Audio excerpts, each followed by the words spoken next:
The Happening. Hey, all you cinema buffs out there. It's time for another Diamond Anniversary review, and this time, when we look back at 2008, we couldn't pick only the good ones. We had to pick a bad one. Yeah. And when it comes to 2008, it doesn't get much worse than The Happening. Yeah. The movie that really, I mean, it's debatable if it's M. Night Shyamalan's worst, but Yeah. this is going to be a little bit different from our typical review. We're not going to dissect this movie for what we liked, what we didn't like, and give you our score. This movie's bad. It's terrible. It is. Downright It's bad.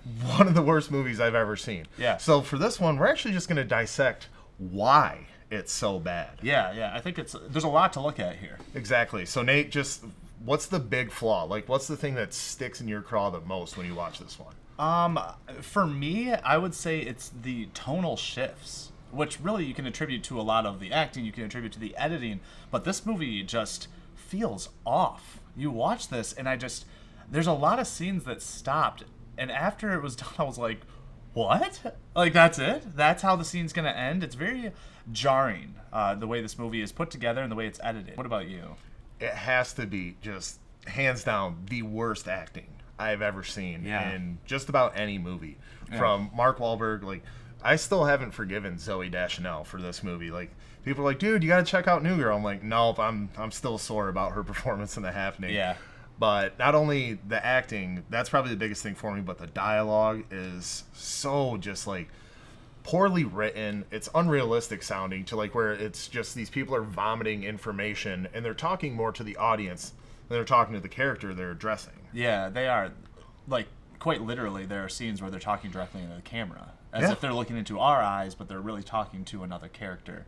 Yeah. So let's talk about the acting and why the acting is so bad. And it does attribute to the dialogue, but what really strikes me with this movie is that these are good actors. Yes, that's the frustrating thing. If it was bad acting from bad actors, I could understand. Right, But so he's got a pretty solid cast, and you can't get a decent performance on any of them. So let's pinpoint why. I mean, sometimes there are good actors that can take bad dialogue and just sort of pace it at least a little bit better. Anthony Hopkins, the king of doing that. Sure, yeah, Anthony Hopkins can take bad dialogue and make it look good, and I think that these actors are capable as well. So is it the direction of M. Night Shyamalan? Is it his writing?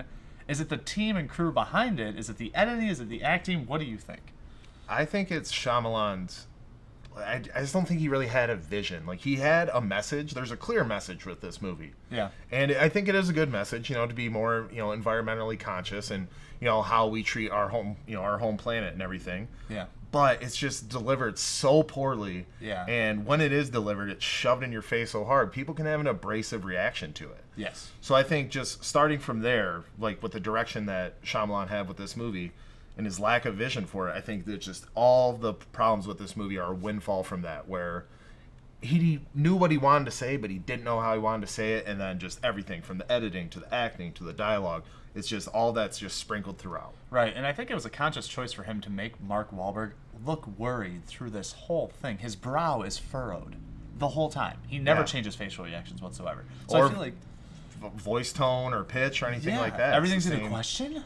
Yeah. Is that why we're doing this? Yeah, every single line. Every line is in a question, and it's a lot of reactions where, you're right, I think it's just M. Night's writing of people don't talk like this. They don't react to other people like this either. Yeah. So, okay, so let's just go straight. It's the direction of M. Night Shyamalan. Yes, I think Actors, so. good actors can't save this dialogue at all. No. But for me, every scene that ended, I kind of wanted to keep watching it to see how bad the next scene's going to be.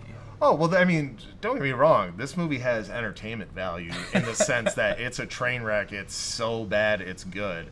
In fact, shortly after this movie came out on home video, a couple of my buddies, this was their go-to, let's crack open some beers and laugh at how terrible this movie is. It was their go-to movie for that. So I've seen and heard plenty opinions on just why this movie's so bad. And if we are focusing on the direction, I think that, once again, that can just spread out to everything. Like, for instance, the R rating. I remember I saw this movie in the theater. Yeah, let's talk about the deaths here, Yeah, the R rating was like a big selling point in the marketing. Like, it's M. Night Shyamalan's first R rating. Like, he scared you enough, creeped you out enough with PG-13. Yeah. Look what he's going to do with this, just all the possibilities that an R rating offers.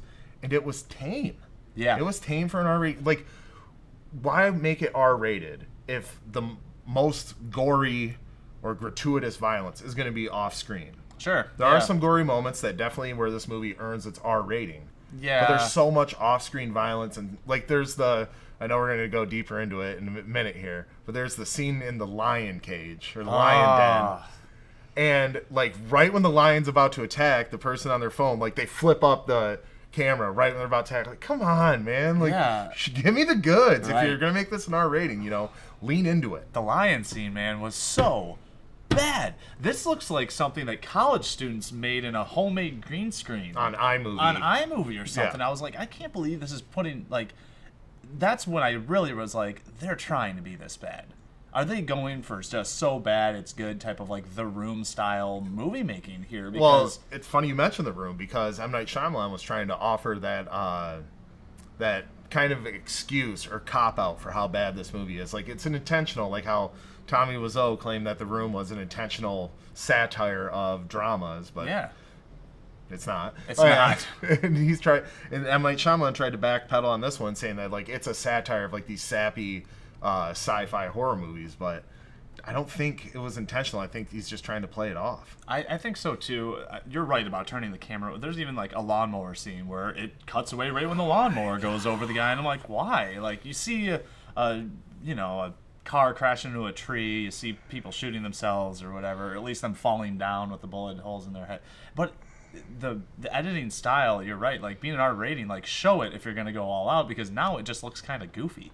There's a lot of goofy things when they're jumping off the buildings and they're falling down to the construction site, and that, for me, this is an apocalyptic movie where something's happening throughout the world, where very much like Signs was too, but Signs worked because it was focused in on this small group of people.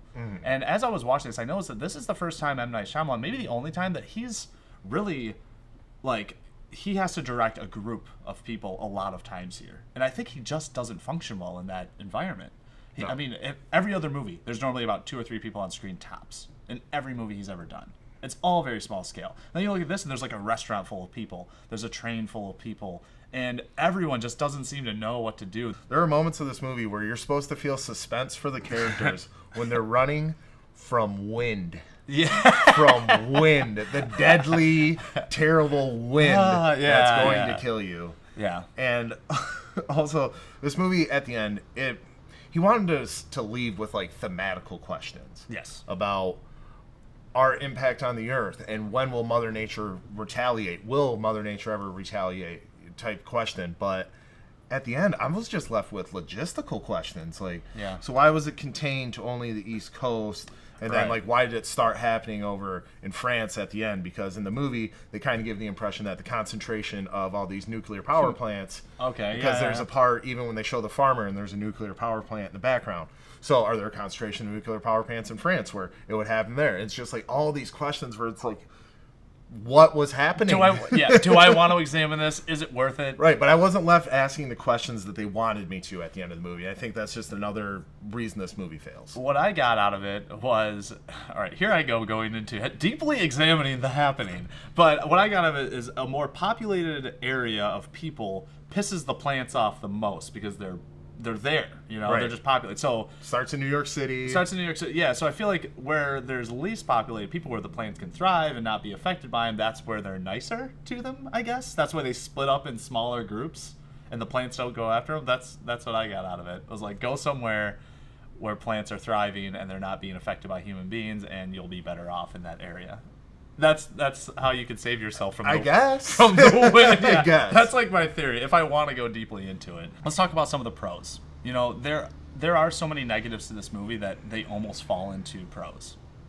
Yeah. I mean, it's enjoyable. It's so bad it's good. Yeah. So can you forgive a movie? Like, can you actually be like, all right, so this is a question that I always ask myself, like, is The Room, entertainment-wise, like, is that a positive? It's so bad. This movie is like, I kind of liked watching it. There is entertainment value kind of on the level of The Room. But what distinguishes this from a movie like The Room or even a movie like Troll 2, these directors never made a movie as great as The Sixth Sense, as awesome as Unbreakable, and then went to this. Yeah. Like if Tommy Wiseau made some great movie and then made The Room, it'd be different. But like, there's no excuse for this. No, there's no excuse for this. Time Magazine once called this man the next Steven Spielberg. Right. So he's made great movies before. So it's just that it's not that this movie's this low. It's just that this director had achieved these heights, and now he's this low. Are there, actual things in this movie that are positives? Sound design's good. That's what I want to talk about a little bit. Sound design. Yes. I think Sound design works. sound design works, and I really like the music. I like the score at the beginning of the opening credits. I thought it's a really cool soundtrack for this movie. It goes way beyond what the content is. It doesn't deserve such a great soundtrack. But yeah, sound design is pretty much the only good thing about this film on a technical side. I can't say the camera Things works any great. Yeah, the camera works nothing Because special. the framing's just off. It's competent. The framing's off. Things are in focus. I guess that's a good thing. Yeah, but but just there's anyone so that many is like holding a camera. there's so many faces in this movie, just so many close-ups of the face. What's Yeah. happening? Just like Yeah. I don't know. It's just like that furrowed brow for everyone. For everyone. I know, it's so weird. It opens up so weird, and Mark Wahlberg is not a science teacher. He never will be. He just can't be. No, and it's funny because that's the thing that made this role appealing to him. He wanted to play a science teacher. Like, I never played a science teacher. At least I'm not a cop or a crook or something like that. Yeah.